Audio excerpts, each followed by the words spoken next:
గజం భూమి కేవలం 5,000 రూపాయలతో 135 గజాల డిటిసిపి అండ్ రేరా ఫ్లాట్ కేవలం 7 లక్షలు మాత్రమే. నమస్తే, వెల్కమ్ టు సుమన్ టీవీ. నేను విష్ణు. ప్రస్తుతంతో పాటు బిజినెస్ అనలిస్ట్ రామచంద్రమూర్తి గారు ఉన్నారు. వారితో మాట్లాడదాం. సార్ నమస్తే. సార్ నమస్తే విష్ణు గారు. సార్ రామచంద్రమూర్తి గారు, నవంబర్ నుంచి మార్కెట్స్ మళ్ళా కొంచెం పుంజుకున్నాయి ఏమో అనిపిస్తుంది, కొంత ఆశాజనకంగా ముందుకు సాగుతున్నాయి. అండ్ యుఎస్ మార్కెట్స్లో కూడా కొంత ర్యాలీ అనేది స్టార్ట్ అయింది. మరి ఈ ర్యాలీ, ఈ బౌన్స్ బ్యాక్ మరి ఎప్పటి వరకు కొనసాగే అవకాశం ఉంది అంటారు? ఈ నవంబర్లో ఒక మంచి న్యూస్ వచ్చింది సార్ యూఎస్లో. ఏంటంటే అది ఇన్ఫ్లేషన్ 3%కి వచ్చింది. మామూలుగా 8%, 7% ఉంది. లాస్ట్ 2 years నుంచి కూడా ఇన్ఫ్లేషన్ తగ్గిద్దామని ఈ రేట్ కట్స్ విపరీతంగా జరిగినాయి. వాటి యొక్క రిజల్ట్ ఈ నవంబర్లో వచ్చింది. సో అందుకే యూఎస్ మార్కెట్స్ మొన్న 3-4 days బ్యాక్ ఆ న్యూస్ రాగానే, non form pay rules news రాగానే విపరీతంగా పాజిటివ్గా వచ్చింది. ఒక్కరోజే దాదాపు 2% దాకా, 1.5% దాకా పెరిగింది. అది కంటిన్యూ అవుతుంది. సో ఎప్పుడైతే యూఎస్ పాజిటివ్ ఉందో వరల్డ్ మొత్తం కూడా పాజిటివ్ న్యూసే దానికి. అందుకని ఏషియన్ మార్కెట్స్ కానీ, యూరోప్ మార్కెట్స్, మన ఇండియన్ మార్కెట్స్ కూడా బాగా పెరిగినాయి. ఇండియన్ మార్కెట్స్కి ఎస్పెషల్లీ ఏంటంటే, ఇండియన్ మార్కెట్స్ ఇవాళ వరల్డ్ మొత్తం మీద ఇవి చాలా గ్రోయింగ్ మార్కెట్. సో మొన్న ఏమాత్రం పాజిటివ్ న్యూస్ వచ్చినా ఇవి డబల్ బౌన్స్ అయ్యే ఛాన్సెస్ ఎక్కువ ఉన్నాయి.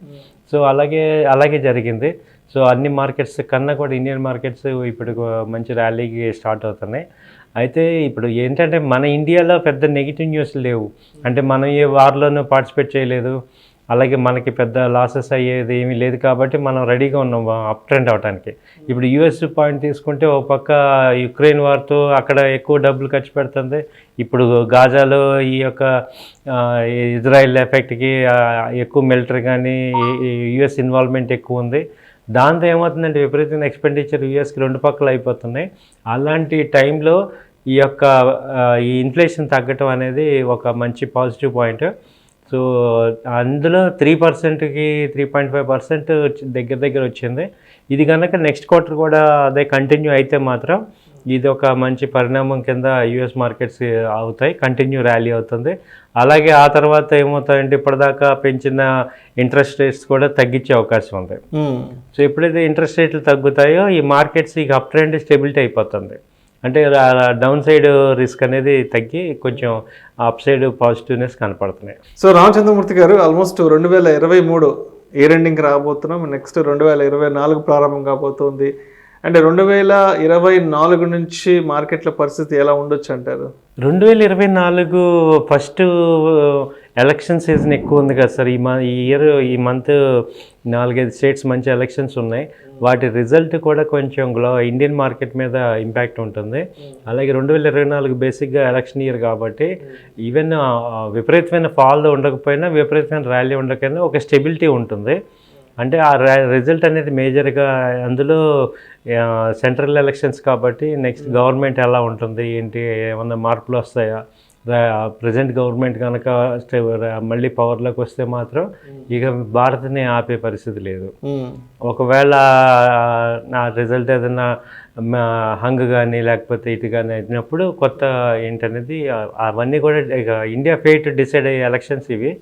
సో అలాంటి ఎలక్షన్స్ కాబట్టి కొంచెం ఎఫెక్టివ్ ఉంటుంది మార్కెట్. అంటే విపరీతమైన అప్ ట్రెండ్ అయితే ప్రజెంట్ ఎక్స్పెక్ట్ చేయట్లేదు, కానీ విపరీతమైన డౌన్ ట్రెండ్ కూడా మనం ఎక్స్పెక్ట్ చేయట్లేదు. ఒక స్టడీగా ఉంటుంది.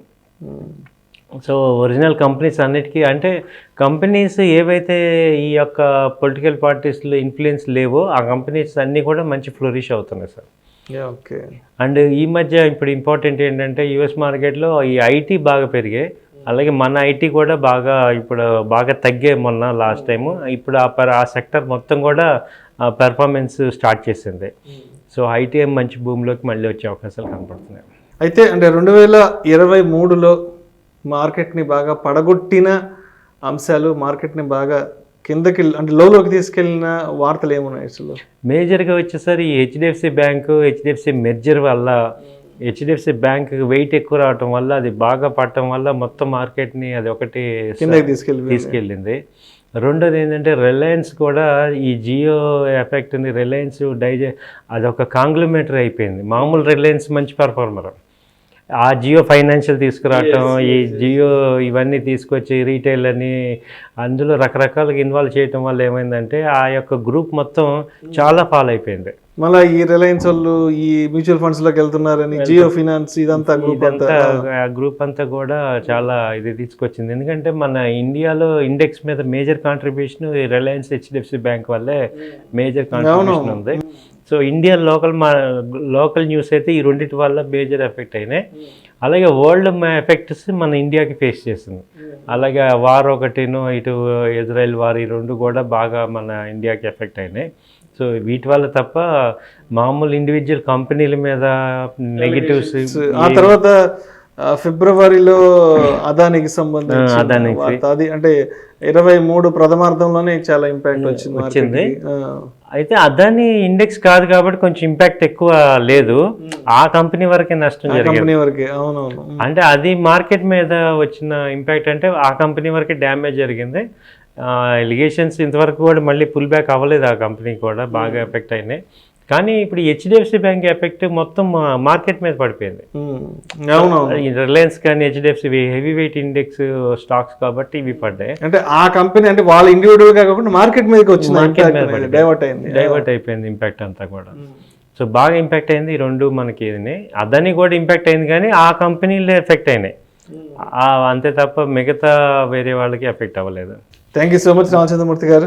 థ్యాంక్ యూ అండి, థ్యాంక్ యూ వెరీ మచ్. 2023లో అసలు ఓవరాల్గా మార్కెట్స్ ఎలా పెర్ఫామ్ చేస్తాయి అండ్ 24 నుంచి ఎటువంటి మార్కెట్స్ చూడబోతున్న అంశం గురించి చాలా చక్కగా మీ విశ్లేషణ తెలియజేసి thank you so much sir. Thank you అండి, థ్యాంక్ యూ వెరీ మచ్.